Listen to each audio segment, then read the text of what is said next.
السلام عليكم ورحمة الله وبركاته. وبعد الرير الديق فوديشن جروب فرعيسة مقالة مقدشو قارهان أنا كسوغن هاي حافظ الهدى سادو جدا بمقال كان ووجهي كوات أو نوبل لامي اسمها الديق فوديشن جروب وأنا قلت لقلني نقونتا إيا مساكينتا دوكسيغن وحنا قلت لقلني إن القرآن الكريم كا إن لغو برتو iyo wixii kale waxbarasho ah oo la halmaamo insha Allah bismillaah kariim ayaan rajeynayaa dugsigan waxaa dhisaya bahda reer Aldeeq Foundation Group oo mar walba u taagan khayrkii wanaaga oo mar walba jecel inay garab istaagaan walaalaha maaragtay masaakiinta ah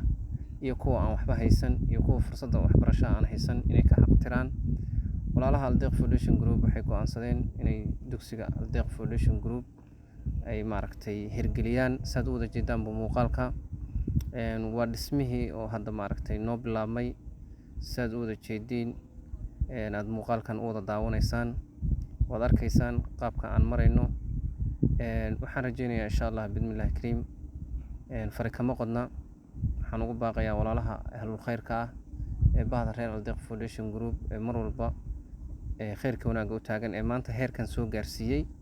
waxaan ka codsanayaa insha Allah bismillaah kariim inay wixii kalena insha Allah ay u dhabar adeegaan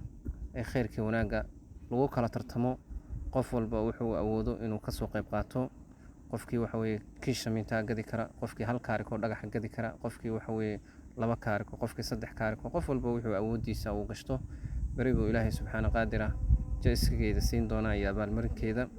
deeqdan waxaa hadda ka garab istaagay bahda reer Aldeeq Foundation Group oo hormuudka u tahay walaasheen Xaaji Xaawo Cali Cabdullaahi oo mar walba jecel in khayrka ay ugu hordheeriso walaalaha ahlul khayrka ah waxaan leenahay qof walba oo jecel inuu ka qayb qaato hana la soo xiriiro insha Allah bismillaah kariim waan dhameystirno gacmo wada jir ayay wax ku qabaan gacmo wada jir ayay wax ku gooyaan ayaan leeyahay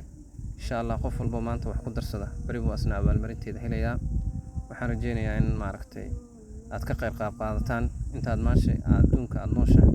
inaad waxa khayrka aad maanta saayideeda sii shaqaysato waa bahda reer Aldeeq Foundation Group oo mar walba jecel khayrkii wanaag idin soo gudbinayso oo walaalkiin Samawade Cabdishakuur Ashkar oo idin leh salaamu calaykum waraxmatullaahi wabarakaatuh.